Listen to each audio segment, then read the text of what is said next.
कर दो दीदी, हमें नहीं, नहीं है, नहीं है वैसे। हम भैया जी तो आ जाए, भैया जी तो बोलेंगे हमें तो। चलिए हाँ वही अपने तो सीधे बोल रहा है प्रवचन बंदो कुछ क्रिया कर। हाँ जी पहुंच गए। हमारे इस महामहोत्सव में राजा सोम बनने का सौभाग्य भाई साहब श्री अरविंद कुमार जी आदिनाथ गिला साल ने प्राप्त किया है। यथाशीघ्र जल्दी से पहुंचे, श्रीफल समर्पित करते हुए आशीर्वाद प्राप्त करेंगे और इस महामहोत्सव में प्रतिनिधि बनने का सौभाग्य प्राप्त किया है। आप भी आप यहाँ पर श्रीफल समर्पित करें, जल्दी लाओ। आज रविवार की प्रवचन श्रृंखला को बढ़ाते हुए सभी लोग जो भी इस पंडाल में यहां भाव व्यक्त कर रहे हैं, सभी से निवेदन है कृपया वो यथाशीघ्र शांत बैठ जाएं बिल्कुल सभी लोग। अब वह घड़ी वह बेला पूज्य गुरुदेव की मंगलमय वाणी का रसपान करने के लिए हम सभी यहां पर एकत्रित हुए हैं। आज रविवार ये मंगल प्रवचन में हम अब यथा जो कार्यक्रम है सबकी को विराम देते हुए पूज्य भगवान के पास चलते हैं और हम सभी उनकी मंगलमय देशना को सुनते हुए धर्म लाभ लेंगे। इस श्रीफल की श्रृंखला को खत्म करेंगे। पूज्य भगवान के चरणों में सभी इस चंदहास की नंगी कर्रापुर की पावन धरा से जो जहां से भी इस प्रवचन का श्रवण कर रहे हैं उन सभी की ओर से पूज्य मुनिवर के चरणों में त्रिवार नमोस्तु करते हुए निवेदन करते हैं कि हे भगवान हम सभी को इस मंगलमय रविवारी मंगलमय प्रवचन में हम सभी को कृतार्थ करें। पूज्य गुरुवर, पूज्य मुनिवर, पूज्य मुनिवर, नमोस्तु भगवान, नमोस्तु नमोस्तु नमोस्तु।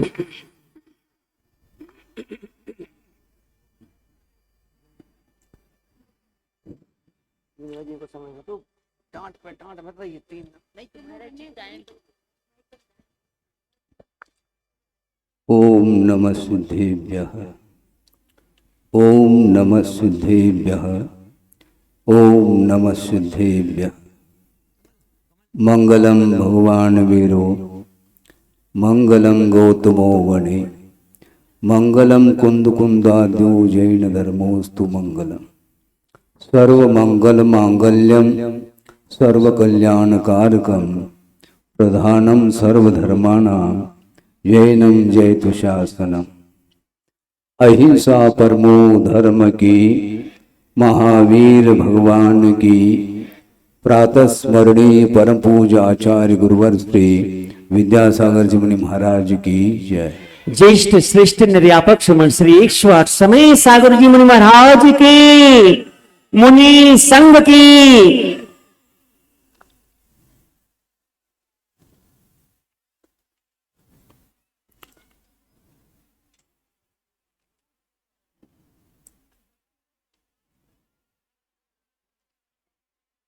एक महान आत्मा जिसका जन्म होने वाला है और जन्म होने के पूर्व में वह जीव गर्भ में प्रवेश करता है, किंतु गर्भ में प्रवेश करने के पूर्व में ही रत्न वृष्टि होती है। कितने महीने पूर्व? 6 महीने पूर्व में ही इंद्र की आज्ञा से कुबेर के द्वारा रत्नों की वृष्टि होती है। किंतु ये ध्यान रखें, किसके आंगन में रत्न वृष्टि होती है इसको समझना, क्योंकि प्रत्येक संसारी प्राणी पुत्र को उत्पन्न करता तो है, किंतु उसके आंगन में वृष्टि क्यों नहीं होती? वृष्टि क्यों हो रही है और सामान्य व्यक्ति के आंगन में वृष्टि क्यों नहीं होती? ये बड़ा अंतर है। ये पक्षपात तो नहीं हो रहा है महाराज, पक्षपात नहीं होता, क्योंकि यह कर्म का परिणाम है और कर्म एक ऐसी वस्तु है वह कभी भी किसी के लिए पक्षपात नहीं करता। जो व्यक्ति जिस ढंग से पेपर लिखता है उसी ढंग से उसको अंक मिला करते हैं। अंक देने वाला कोई व्यक्ति विशेष नहीं हुआ करता, अंक लेने वाला ही व्यक्ति होता है। छात्र साल भर अध्ययन करके, मनन करके, पुरुषार्थ करके, मनोयोग के साथ अध्ययन करके वह पेपर लिख रहा है और लिखता चला जाता है। कितने पृष्ठ लिखा गया यह महत्वपूर्ण नहीं, किंतु कैसा लिखा गया यह महत्वपूर्ण है। लिखना महत्वपूर्ण नहीं, किंतु उस लिखावट में समीचीनता कितने परसेंटेज में है यह महत्वपूर्ण है।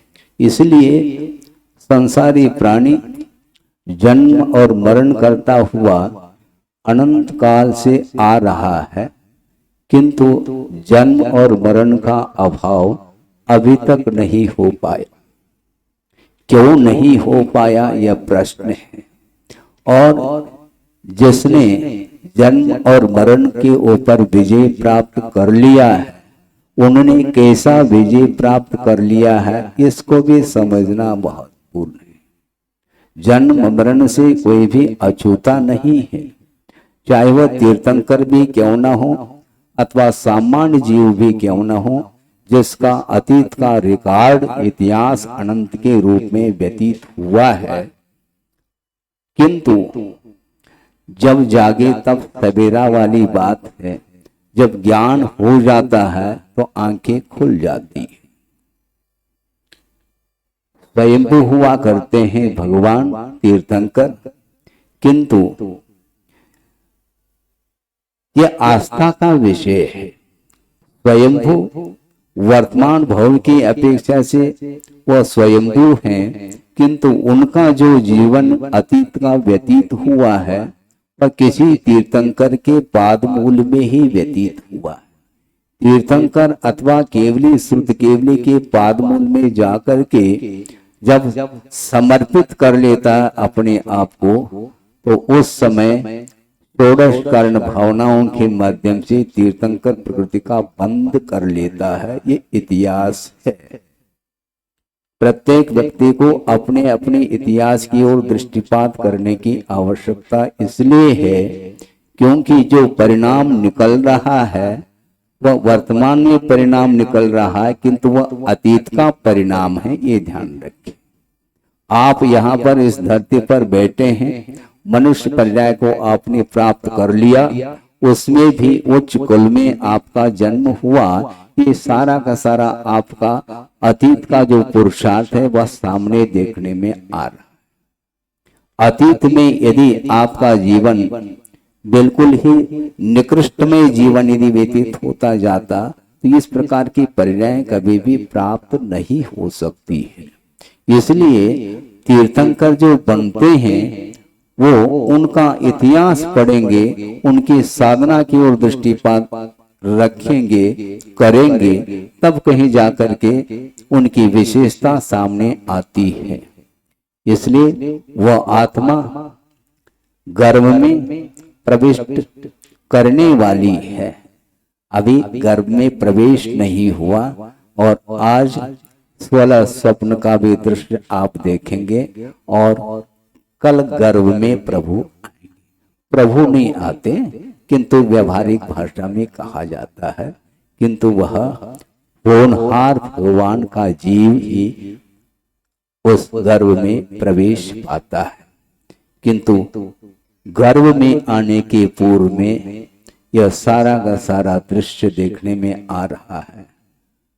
बहुत अद्भुत चीज है। ये बिना त्याग के संभव नहीं है। एक विशेष बात मैं ये कहना चाहता हूं, यह प्रारंभिक दिन है गर्भ कल्याणक का, किंतु बीजारोपण के बाद ही वह बीज अंकुरित होता है, फिर बाद में वह फलित हो जाता है, पुष्पित हो जाता है, आदि आदि। किंतु उन्होंने जो बीजारोपण किया है उसका फल वर्तमान में देखने को मिलने वाला। तीर्थंकर अथवा केवली श्रुत केवली के पाद मूल में जाकर के इस प्रकार के उज्जवल परिणाम स्वयं पुरुषार्थ के माध्यम से कर लेता है। पुरुषार्थ को प्राय करके सभी व्यक्ति गौण करना चाहते हैं, धार्मिक क्षेत्र में प्राय करके। लौकिक क्षेत्र में तो कदम कदम पर पुरुषार्थ करता चला जाता है संसारी प्राणी, किंतु धार्मिक क्षेत्र में वह हाथ पर हाथ रख करके वह बैठ जाता है।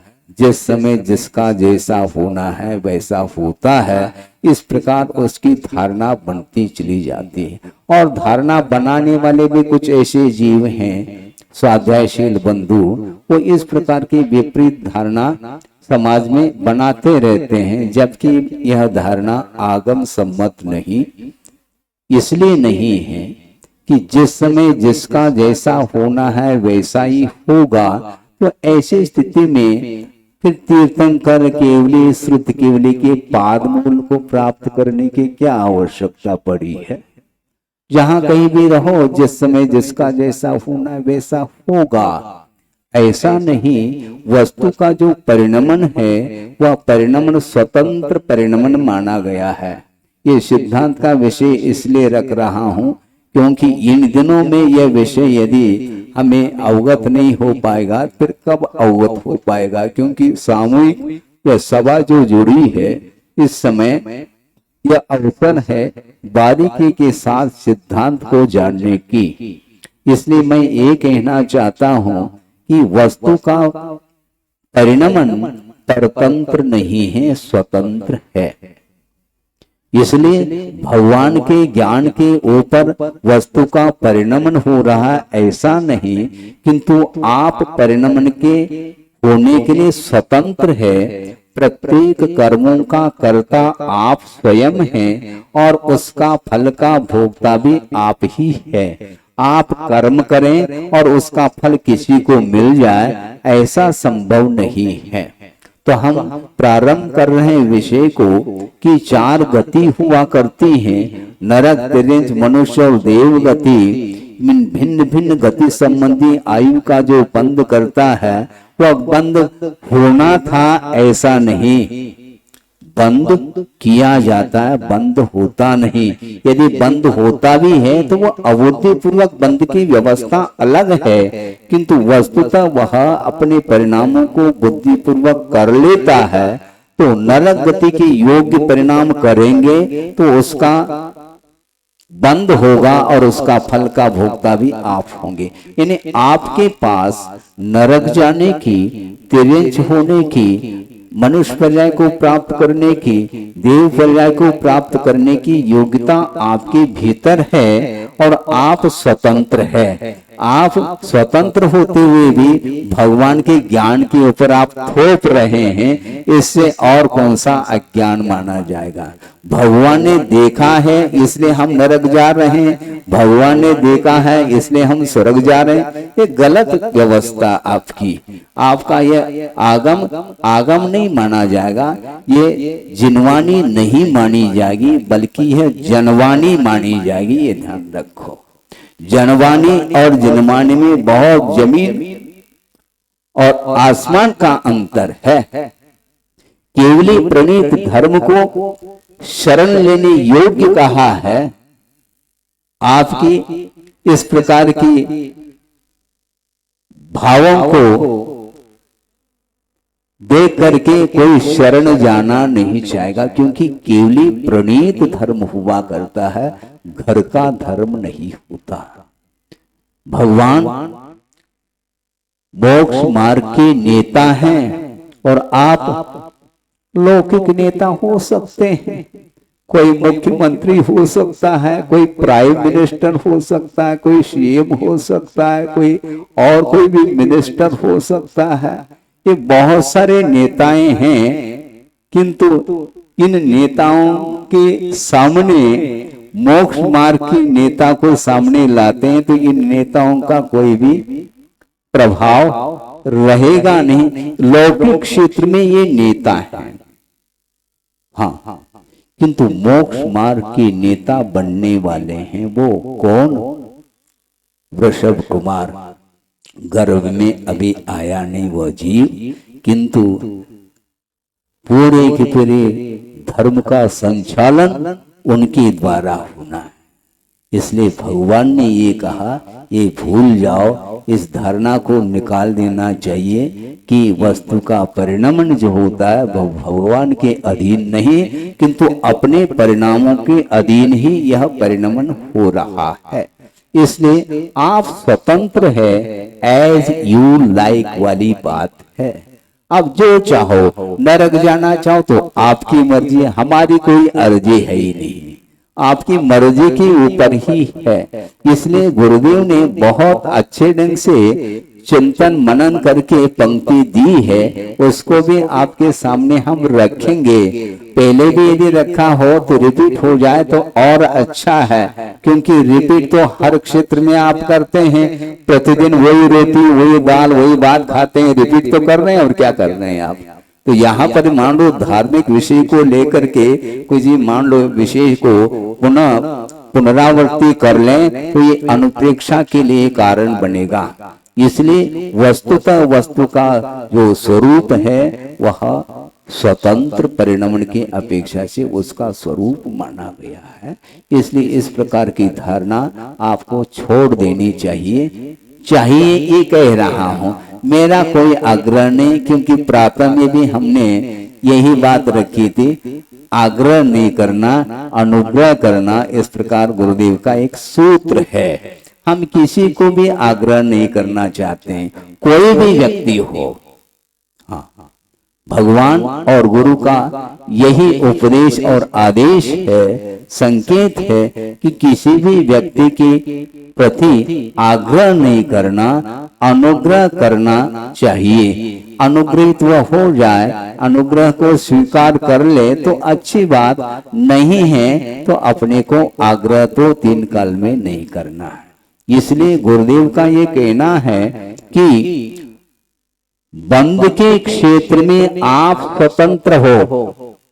महाराज ये तो गर्भ कल्याण का दिन है और स्वतंत्र और परतंत्र की आप बात करने जा रहे हैं, कैसे फिट होगा? फिट किया जाता है, ये ध्यान रखो। मशीन है, आप ध्यान से सुनेंगे, मशीन है, मशीन के जितने भी पार्ट्स हैं वह बिल्कुल पृथक पृथक रखे गए हैं। अब उसकी संयोजना की बात है। हाँ, संयोजना जो कर ले उसके अनुरूप उसका निर्माण होगा। इसलिए परिणाम अपने को आगम के अनुरूप बनाना चाहिए। वस्तु स्वतंत्र है, स्वच्छंद नहीं, स्वतंत्र है, और स्वतंत्रता को एकांत से वह ले लेता है तो स्वच्छंद वृत्ति भी उसके अंदर आ जाती है।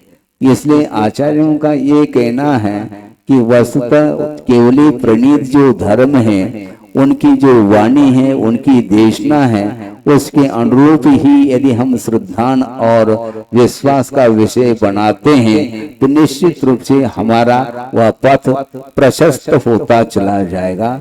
हमें नेता नहीं बनना, न मोक्ष मार्ग के नेता बनना, हमें बिल्कुल नहीं बनना।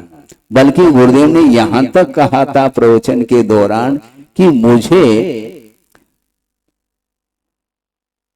मैं कीर्तनकर नहीं भी बनूं तो मुझे कोई विकल्प नहीं है, किंतु तीर्थंकर जो बने हुए हैं, जिनका समोषण लगा हुआ है, समोषण की रचना हुई है, और उस समोषण में किसी एक कोने में मुझे स्थान मिल जाए तो पर्याप्त है मुझे, और कोई भी विकल्प नहीं, ऐसा उनका कहना था। सोचो, संसारी प्राणी अपनी प्रतिष्ठा के पीछे पड़ा हुआ है, और आचार्य कहते हैं क्या प्रतिष्ठा की बात करते हो? प्रतिमा को प्रतिष्ठित करने की बात करो, अपनी प्रतिष्ठा छोड़ो, क्योंकि अपनी मान प्रतिष्ठा के पीछे संसारी प्राणी क्या क्या कर लेता है पूर्वापर विचार किए बिना वह आप कथा आप जानते हैं, पूरी कथा तो मैं नहीं रखूंगा कि गणधर परमेष्ठी का थोड़ा सा इतिहास कि उनके पन्ने पलट करके देख लो कि 500 शिष्यों के साथ वह चल रहा है और मेरे सामने और कोई भी विद्वान नहीं है। इस प्रकार अभिमान के साथ चल रहा है, किंतु समूह चरण में अभी प्रवेश हुआ नहीं और मानस तम के दर्शन के कारण उनका सारा मान चूर चूर हो जाता है। क्योंकि जब तक अपने से बड़ा व्यक्तित्व को लेकर के कोई व्यक्ति सामने नहीं आता, तब तक वह सर्वे सर्वा स्वयं को ही बड़ा मान करके चलता है। हमसे सारे छोटे हैं, इस प्रकार उसकी वृत्ति चलती है। इसलिए आचार्य कहते हैं सोचो विचार करो, कहाँ गणधर परमेष्ठी बने हैं और कुछ ही क्षण पूर्व में उनकी क्या दशा थी, फिर बाद में वह दशा परिवर्तित क्यों हुई। दशा में परिवर्तन जो आता है वो दिशा परिवर्तित होने से दशा में परिवर्तन होता है, ये ध्यान रखना। अभी तक उसकी जो दिशा थी वह बिल्कुल विपरीत दिशा की वह चलता चला जा रहा है। इसके कारण उसकी दशा विपरीत होती चली जा रही थी और दिशा में परिवर्तन हुआ। मानस स्तंभ के दर्शन करने से दिशा में अंतर आया तो दशा में भी परिवर्तन देखने को मिला। तो इससे स्पष्ट है कि वस्तु का जो स्वरूप है अथवा वस्तु का जो परिणमन है वह स्वतंत्र परिणमन है। आप जिस रूप में परिणमन करना चाहें उस रूप में आपका परिणमन हो सकता है, होता है।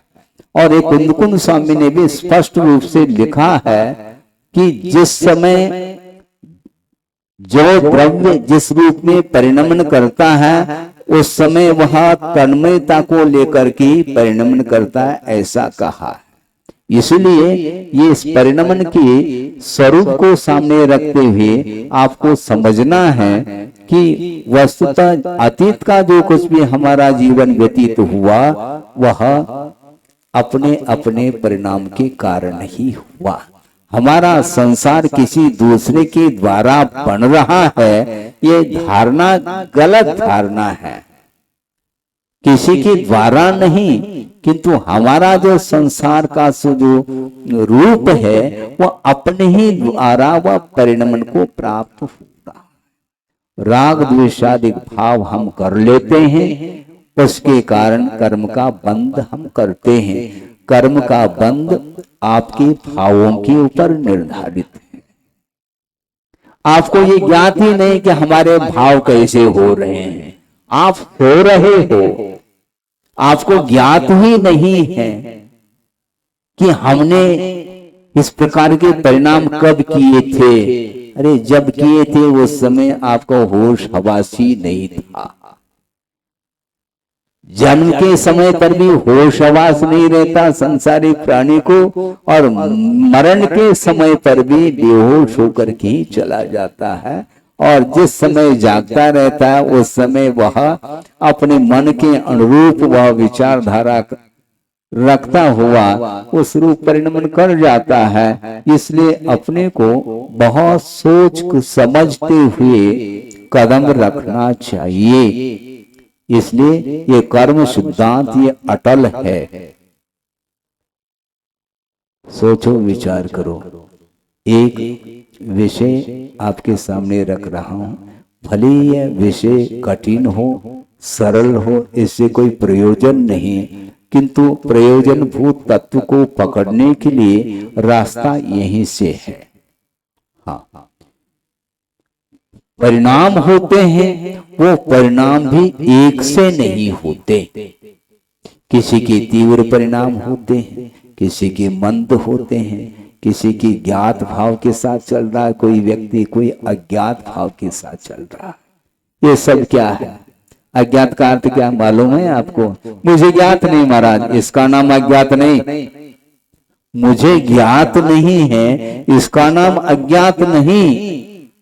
किंतु पूजपा स्वामी ने सर्वार सिद्धि में बहुत अच्छी पंक्ति दी है। अज्ञात का अर्थ क्या है? अज्ञात का यह अर्थ है मदात प्रमादात वा अनवबुद्ध प्रवृत्ति अज्ञातम। मद के कारण, उन्मत्तता के कारण, प्रमाद के कारण, अनवबुद्ध का बिना सोच विचार किए प्रवृत्ति करने का नाम अज्ञात भाव कहा है। इसलिए आप अपने परिणामों को करते हो उस समय आपको होश हवास होना चाहिए।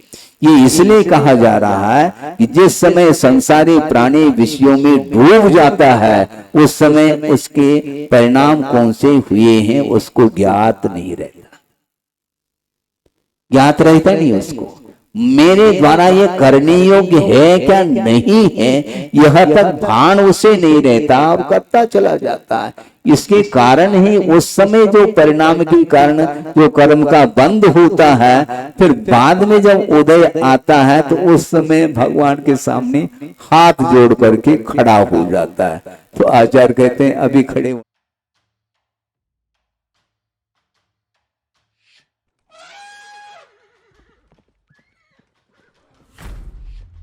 समय होश हवास आप रखते, सावधानी के साथ परिणाम कर लेते तो निश्चित रूप से कर्म बंध से आप बच सकते हैं।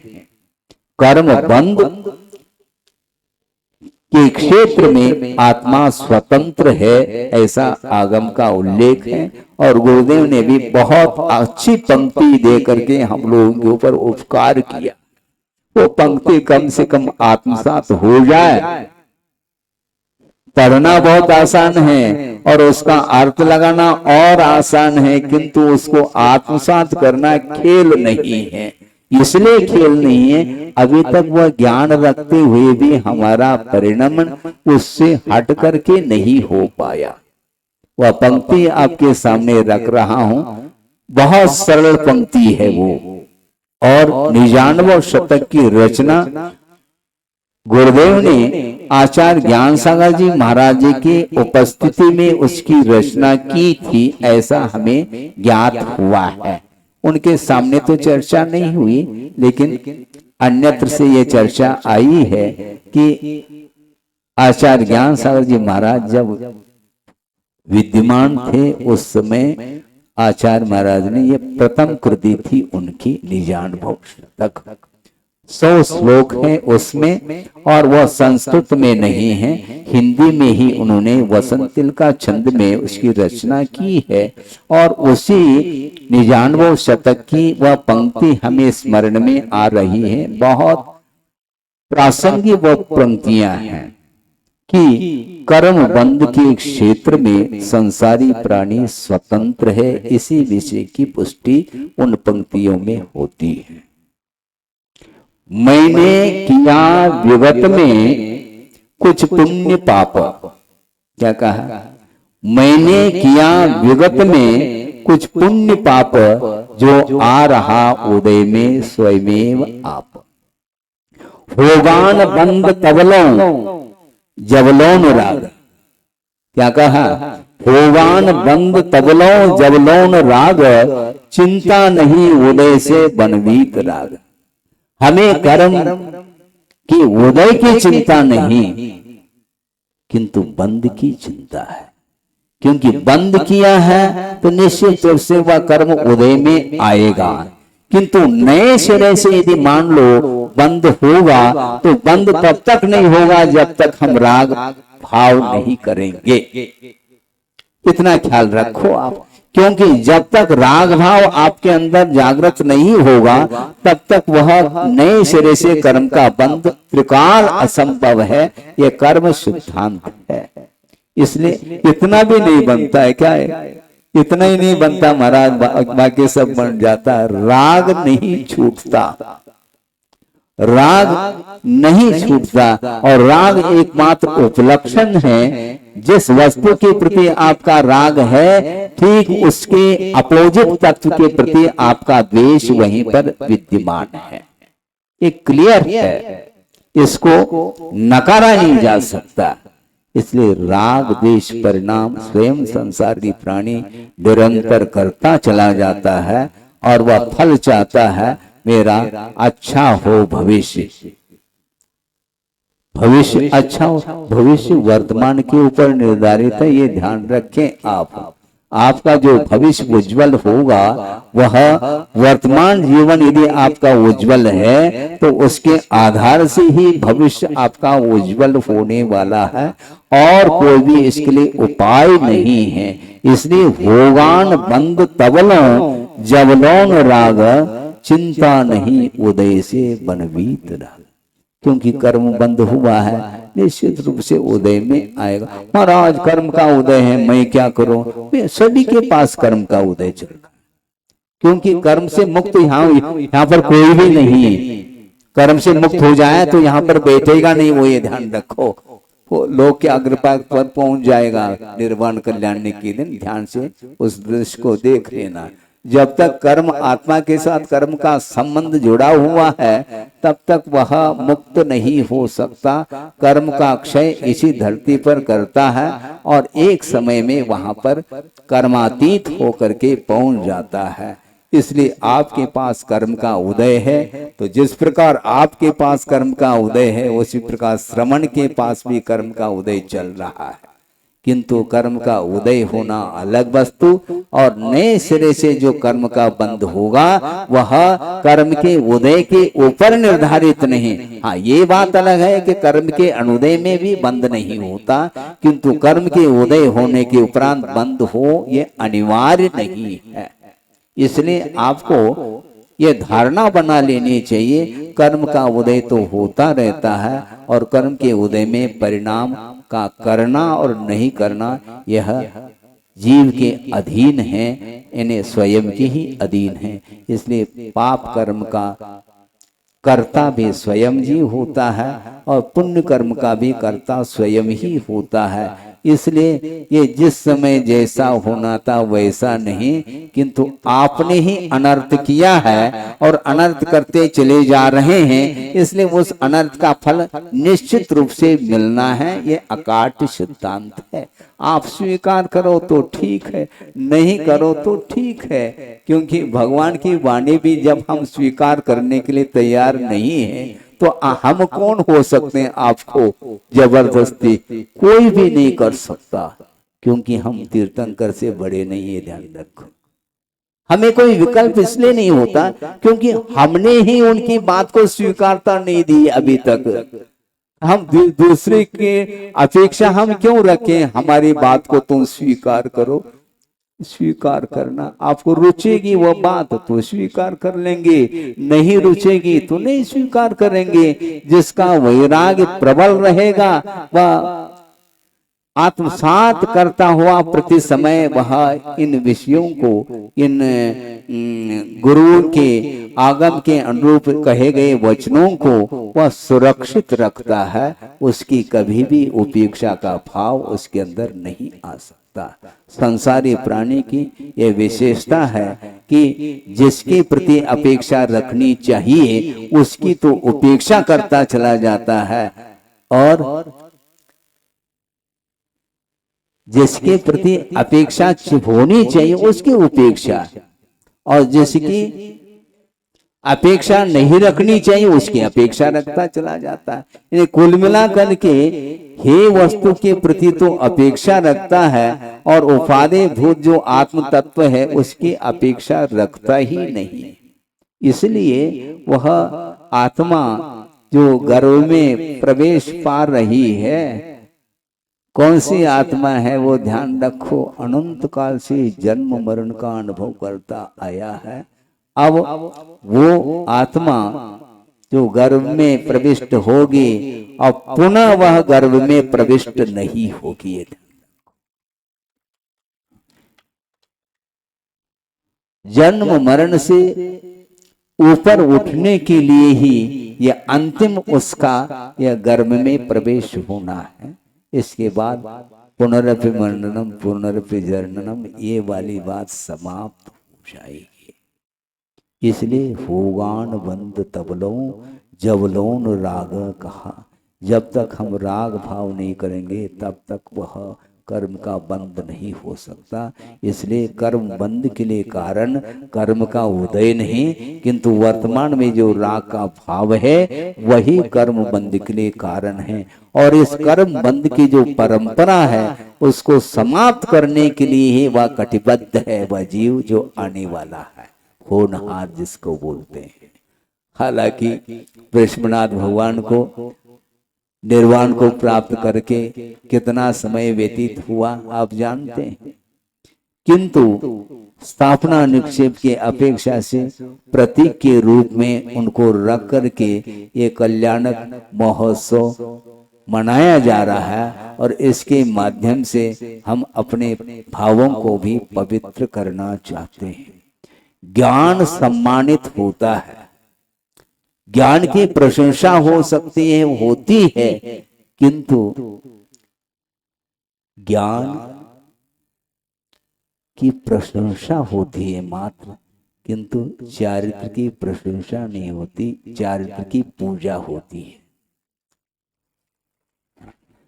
चारित्र पूज्य होता है, ये ध्यान रखो।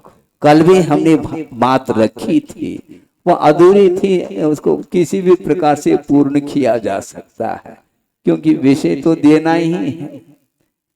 कल भी हमने बात कही थी कि वह सौधर्मेंद्र जिसके पास द्वादशांग का ज्ञान है, इसके उपरांत भी उसकी पूजा नहीं हो रही, ध्यान रखो। वह पूजक बन करके आया है, वह स्वयं पूज्य नहीं। सौधर्मेंद्र महाराज, हाँ रहने दो ना, क्या बात हो गई। सौधर्मेंद्र में मान रहा हूं, द्वादशांग के पाठी ये भी मान रहा हूं, एक ही भाव को धारण करके मुक्त होने वाले ये भी सत्य है, यथार्थ है, किंतु वर्तमान में उनकी परिणति क्या है, सोचो विचार करो। चतुर्थ गुण स्थान से ऊपर उनकी गति संभव नहीं। विकास उनका यदि हुआ है तो मात्र सम्यक दर्शन के सद्भाव के कारण वो अविरत सम्यक दृष्टि के रूप में है, किंतु भविष्य में उनका विकास नियामक रूप से होगा। तो मैं क्या कह रहा था, मैं ये कह रहा था उनके पास द्वादशांग होने के उपरांत भी आप लोग सौधर्मेंद्र के लिए अर्घ क्यों नहीं चढ़ाते? बोलो, मौन है क्या आपका? आप सौधर्मेंद्र के लिए अष्टमंगल द्रव्य सजा करके उनकी पूजा क्यों नहीं करते हैं आप? क्या आपके पास द्वादशांग है? नहीं है। उनके पास द्वादशांग है ना? हाँ है ना।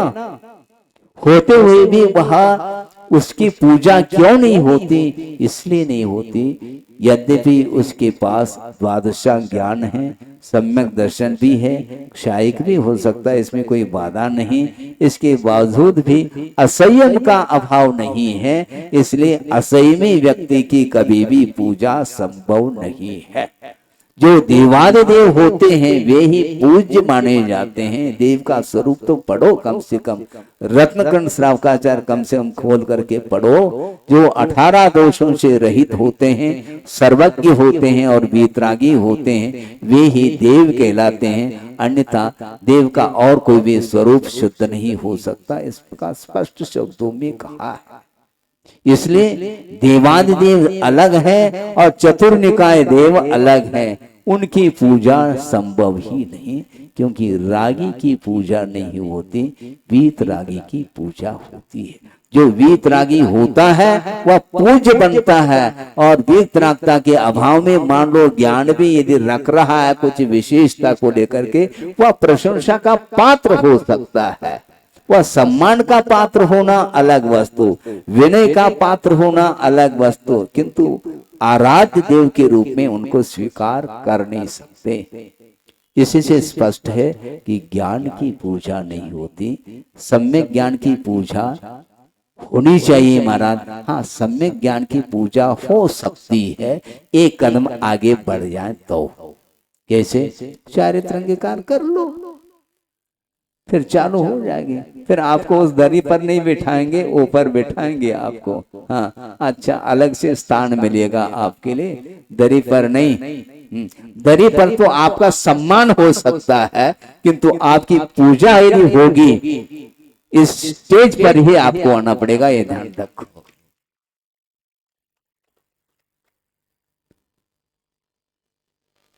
आत्मा की ओर दृष्टि रखते हैं, कोई भेद नजर नहीं आता, क्योंकि द्रव्य की वह स्थिति है। किंतु जब तक पर्याय में परिवर्तन नहीं आएगा तब तक बंध बंधक भाव संभव नहीं। हाँ, वृषभनाथ भगवान कोई भी तीर्थंकर हो, बाल्यकाल में उनका जब जीवन व्यतीत होता है फिर वो राजकाज भी करते हैं, इसके बावजूद भी सौदर्मिंद्र तो लगा हुआ है उस बालक को लेकर के, कहां पर पांडुक शिला पर ले जाता है और अभिषेक कर देता है। कौन सा अभिषेक? जन्माभिषेक, फिर बाद में राजाभिषेक। ये दोनों अभिषेक हैं, किंतु अभिषेक करने के बाद उसका गंधोदक अपने सिर पर चढ़ाएंगे क्या आप? तीर्थंकर है ना महाराज, तीर्थंकर नहीं है, ध्यान रखो, होनहार तीर्थंकर है। अभी तो बाल्य अवस्था में है अथवा किशोर अवस्था में है अथवा युवा अवस्था में है, अभी भी वो भोगों में लिप्त है। किंतु भोगों को, इन विषयों को विष के समान प्रतीति में ला करके जब उनको छोड़ने का पुरुषार्थ करता है, उस समय लोकांतिक देव आकर के जय जयकार करते हैं, क्योंकि वैराग्य का समर्थन करने के लिए वो आते हैं। अन्य महोत्सव में वो नहीं आते हैं, क्योंकि वो लोकांतिक देव हैं और देवों में उनकी संज्ञा ऋषि की संज्ञा है, देवर्षि कहा। देवों में वो महान माने जाते हैं, विषयों से उनका उपयोग आकर्षित नहीं रहता। वो जिस समय भगवान को वैराग्य हो जाता है उस समय समर्थन के लिए, उनकी प्रशंसा करने के लिए इस धरती पर आते हैं। इससे स्पष्ट है ज्ञान सम्मानित हो सकता है, किंतु पूज्यता के दृष्टि से उसको तब देखेंगे जब उसके भीतर चारित्र भी प्रस्फुटित हो जाए। संयम के अभाव में, चारित्र के अभाव में ज्ञान की पूजा नहीं होती। आपके मन में विकल्प बार बार आ सकता है कि महाराज ज्ञान, ये सूक्ति आपने नहीं पढ़ा है क्या? आप कह सकते हैं विद्वान सर्वत्र पूज्यते,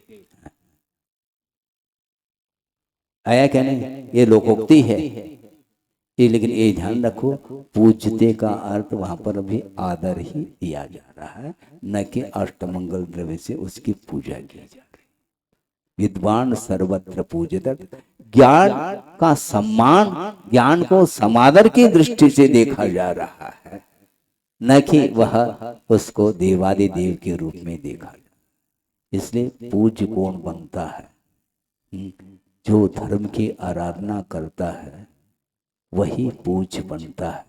और धर्म की आराधना करने के लिए राग को ठुकराना पड़ता है, राग को उपेक्षा की दृष्टि से देखना पड़ता है, तब कहीं जाकर के वह ज्ञान और उज्जवल होता होता होता वह केवल ज्ञान के रूप में परिवर्तित हो जाता है। तो उस समय फिर कहना ही क्या, समोचन की रचना ऑटोमेटिक हो जाती है। हाँ, इसीलिए पूज कौन होता है, कौन पूजक होता है, इसके बारे में सोचो, विचार करो। इसलिए प्रारंभ में ही हमने ये कहा था कि आपके अंदर जो परिणाम उत्पन्न होते हैं उसके ऊपर ही आपका परिणमन निर्धारित है। ये सब कुछ पहले से ही फिक्स है, ये धारणा आपकी फिक्स है। हाँ, ये धारणा आपकी फिक्स, बिल्कुल धारणा आपकी फिक्स है, वह परिणमन फिक्स नहीं, ध्यान रखो।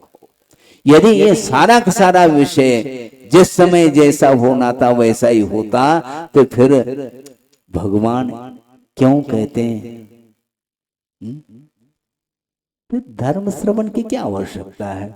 सुबह तो बात चल रही थी ना, सम्यक दर्शन की उत्पत्ति में बहिरंग कारण में धर्म श्रवण को ही एक रखा है। तो देशना देते, देने की क्या आवश्यकता है, अपने आप उसका उत्थान हो जाएगा, होना हो तो।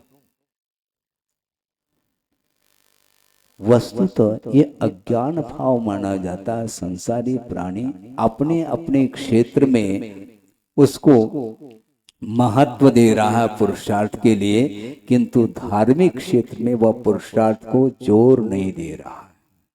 आपकी दुकानें खुली हैं क्या बंद हैं? बोलो, अभी तो बंद हो सकती है, खुल जाती कि नहीं है? खुलती है? बोलो, अभी तो बंद है, खुलती है कि नहीं? खुलती है, गलत बात है, खोली जाती है, ध्यान रखो, खुलती नहीं। यही तो पूछ रहा हूं, ये पूछ रहा हूं, इसमें तथ्य होना चाहिए। दुकान खुलती नहीं, खोली जाती है, ये ध्यान रखो, इसमें पुरुषार्थ है।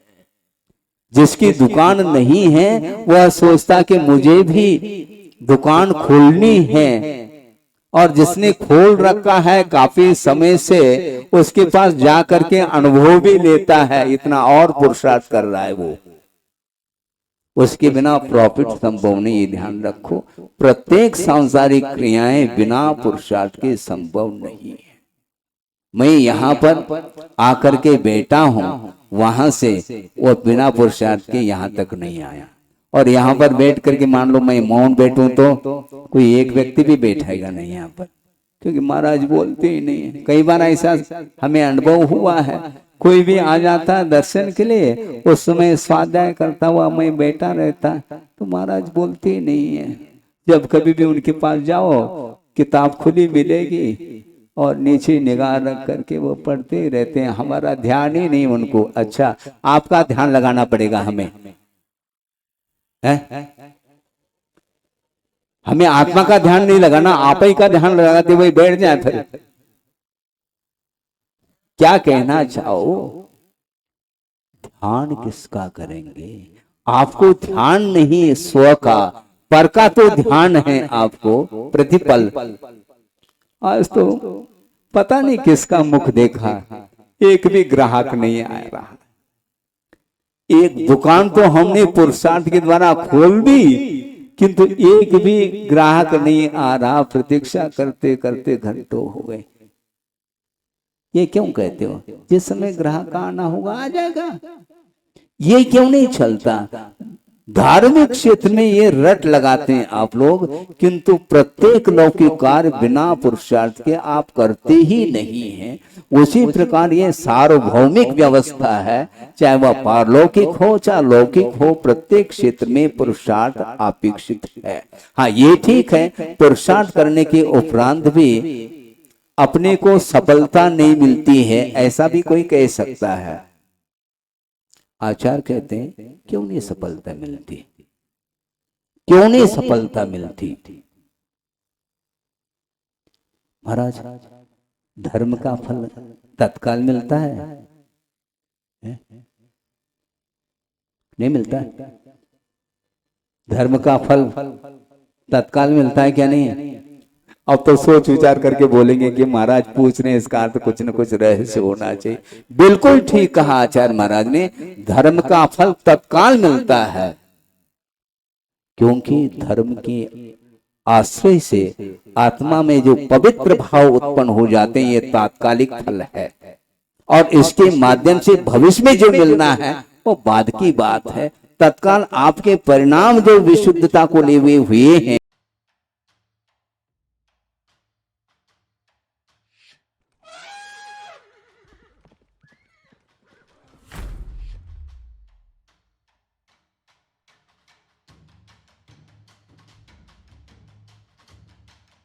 उस भाव में भी आ सकता है, अथवा तीसरे भाव में भी आ सकता है। तीर्थंकर प्रकृति का बंद करने के उपरांत अधिकतम 3 भाव उनके शेष होते हैं संसार के, निश्चित रूप से वह मुक्त होंगे। तो जिस समय जिस भाव में उन्होंने तीर्थंकर प्रकृति का बंद किया है, उस समय उसका उदय तो नहीं आया, किंतु उदय आवे अथवा न आवे, षोडश कारण भावना के द्वारा जो भाव में पवित्रता आई है उसका यह कार्य माना जाएगा। तीर्थंकर प्रवृत्ति का बंध हुआ है, यह उस भाव का यह फल है, यह ध्यान रखो।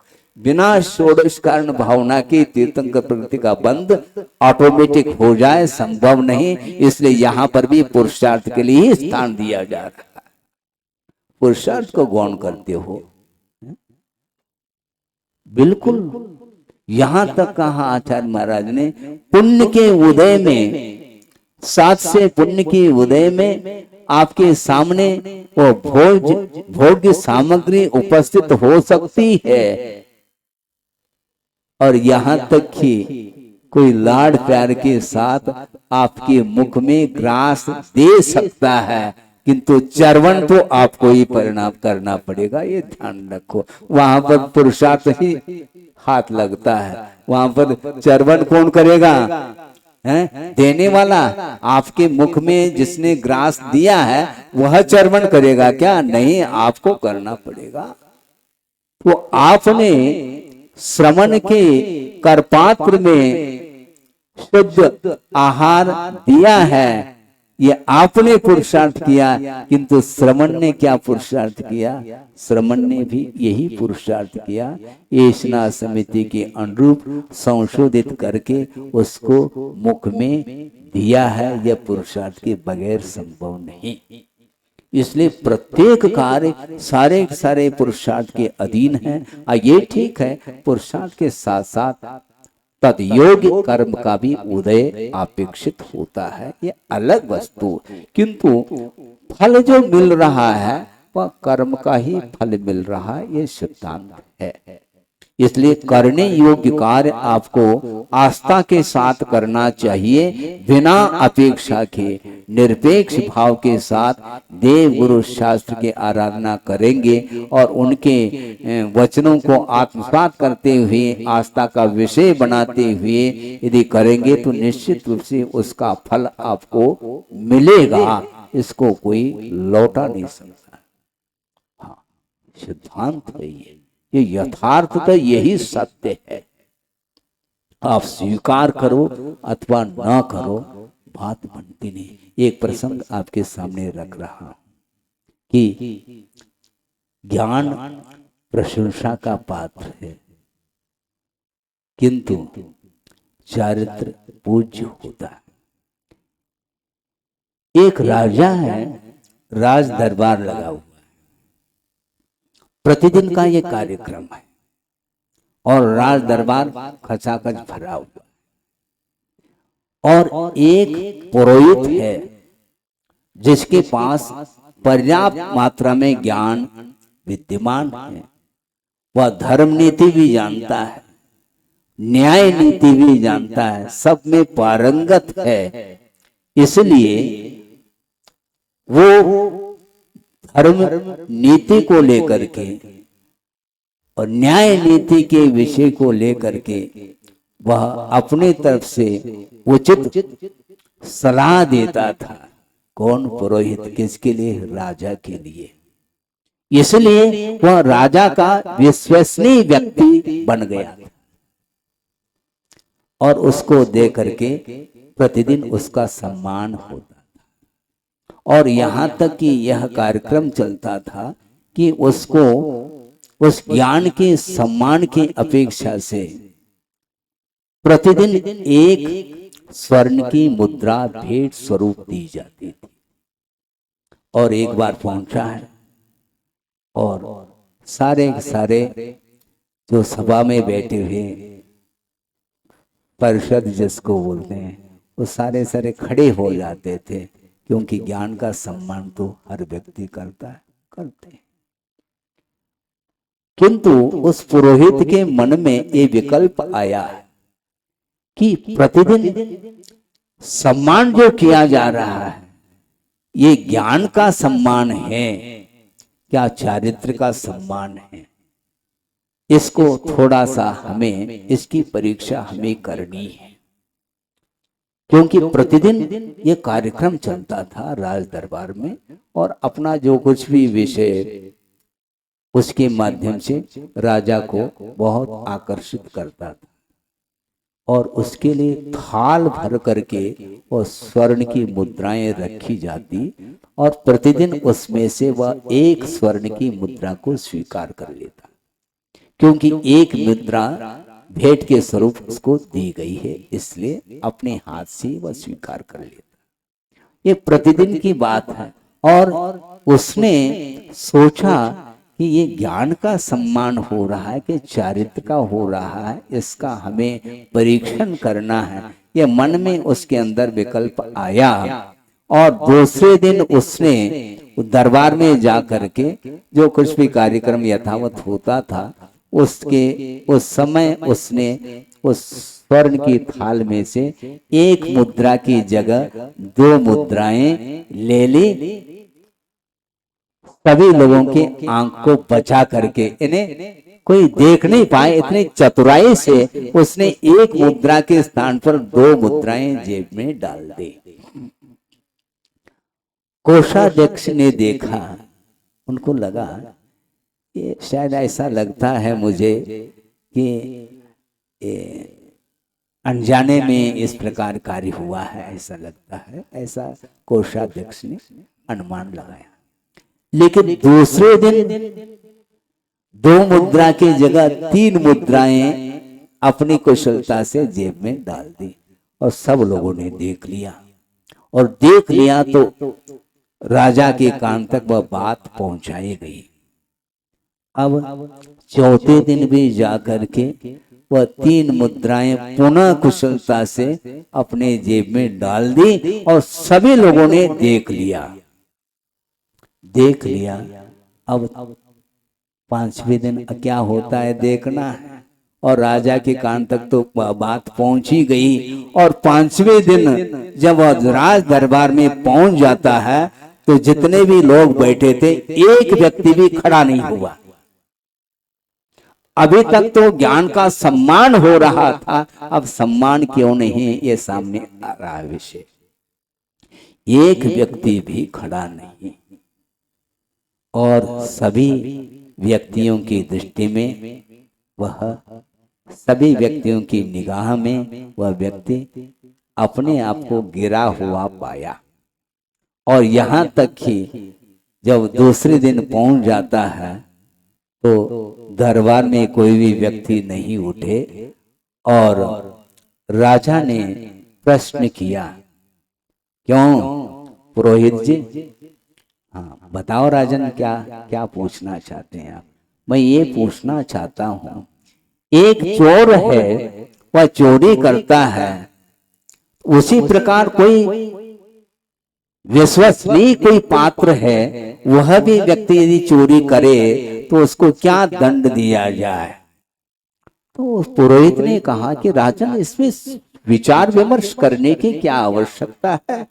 जो दंड नीति के अनुरूप जो चोर को दंड दिया जाता है, दंडित किया जाता है, वही दंड उस विश्वसनीय पात्र को भी मिलना चाहिए। ये दंड संहिता है। अच्छा, तो मैं ये आपको कह रहा हूं, आप ही को सामने सामने डायरेक्ट ही बात करना।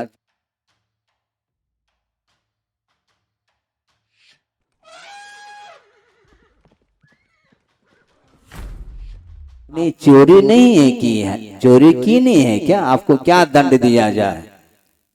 राजन, निस्संदेह आपको दंड देना चाहिए, लेकिन जल्द ना करिए। क्यों? इसमें रहस्य है। यह रहस्य आपके सामने रख रहा हूं मैं।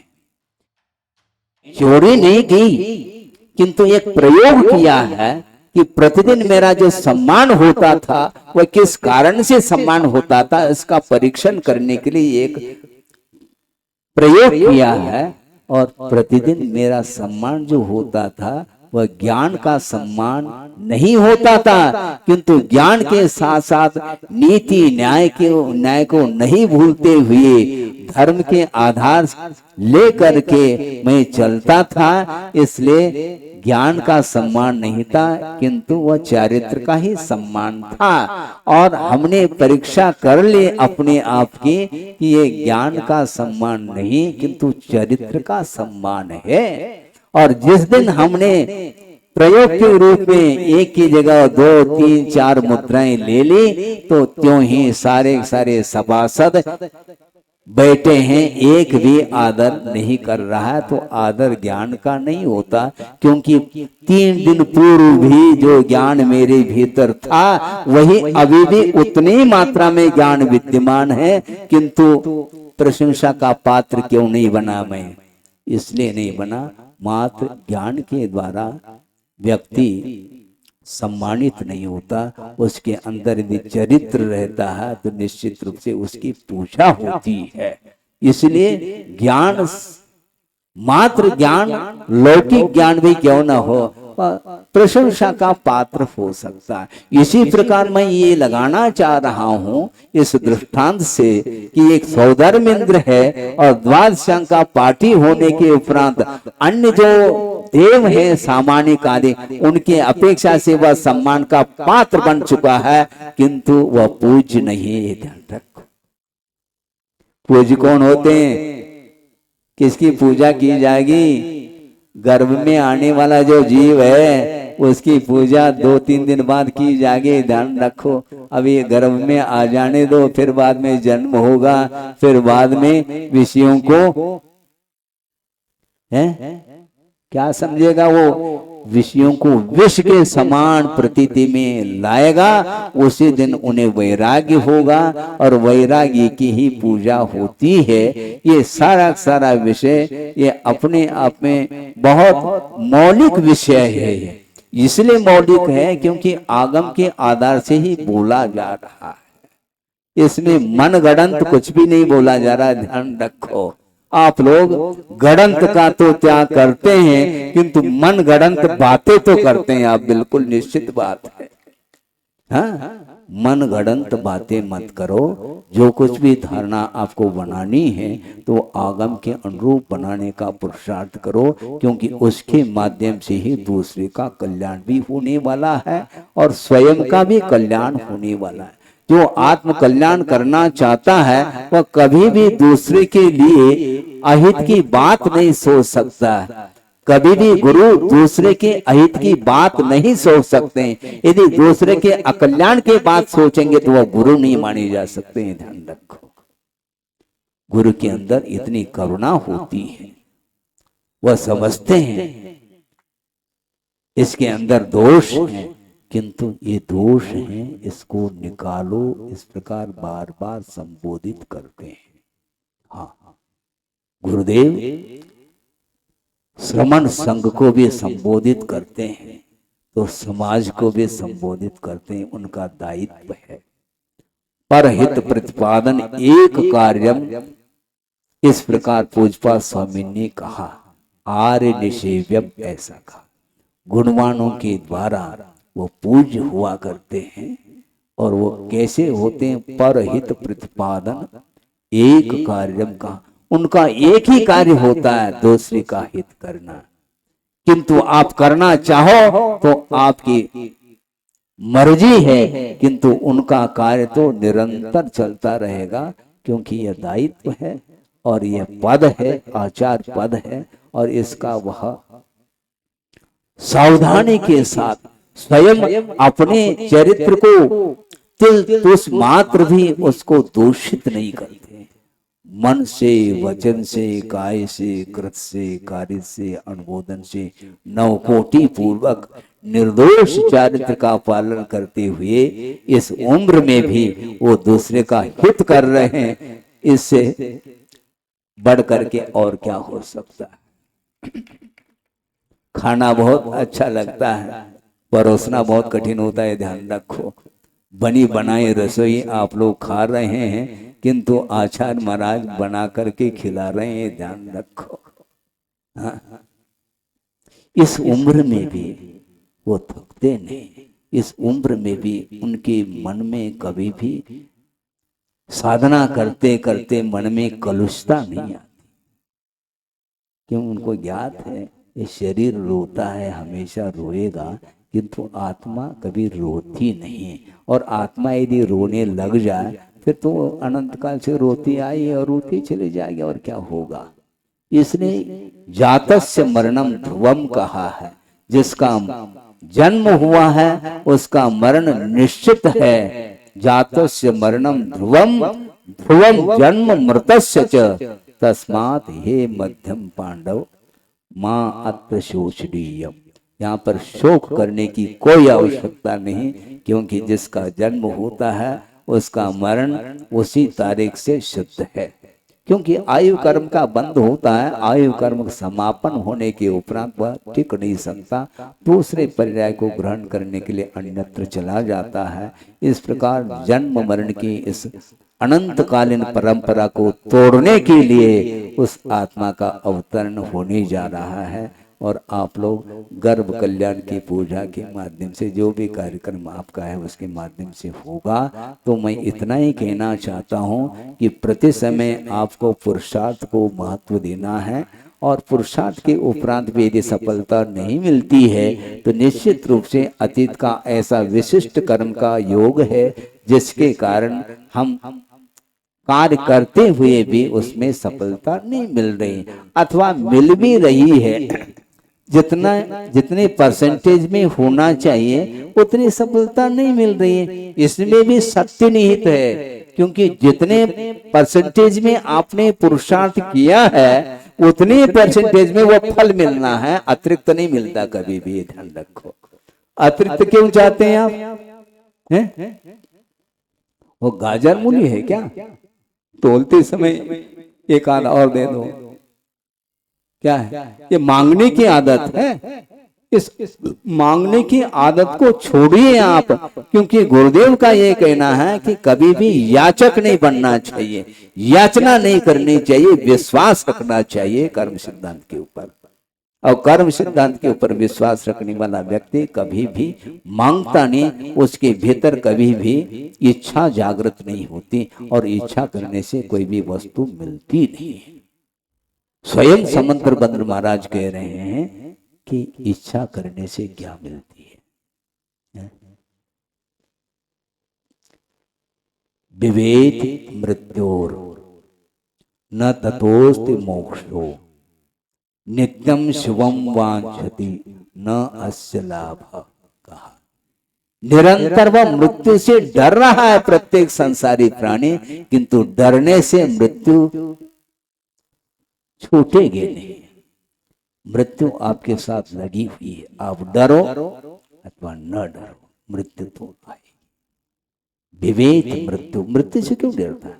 और नित्यम शिवम वांछति, और निरंतर वह शिव को चाहता है, अर्थात मोक्ष को चाहता है। चाहने से मिल जाए तो हमसे पहले मोक्ष हो जाए आपको, हाँ, इसमें क्या दिक्कत है?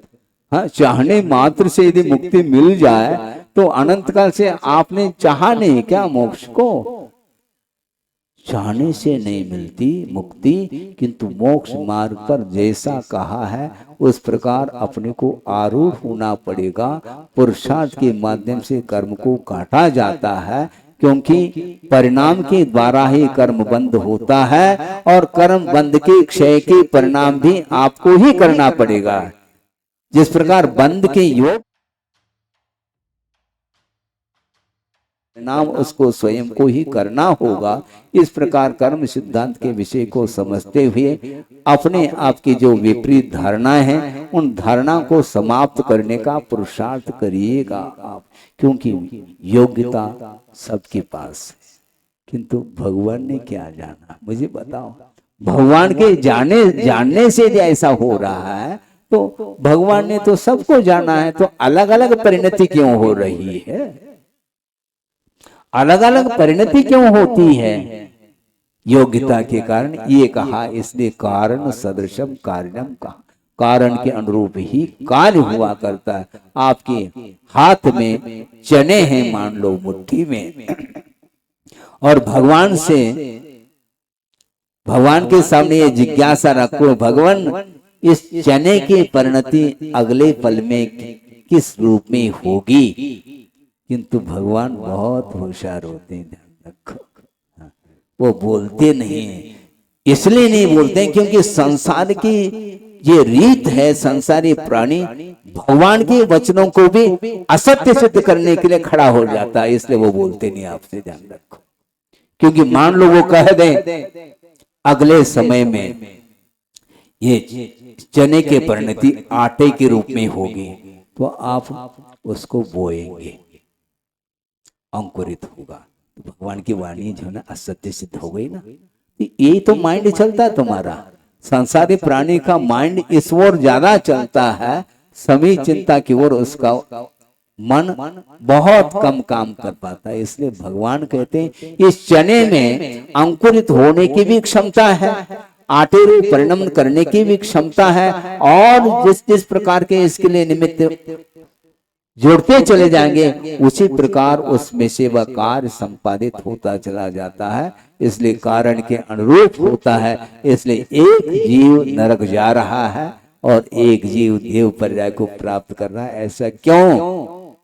परिणाम वशात ऐसा परिणाम के कारण हो रहा है। इसलिए अपने अपने परिणाम को सुधारने की आवश्यकता है, और सुधारने से ही जन्म मरण की यह परंपरा टूट सकती है।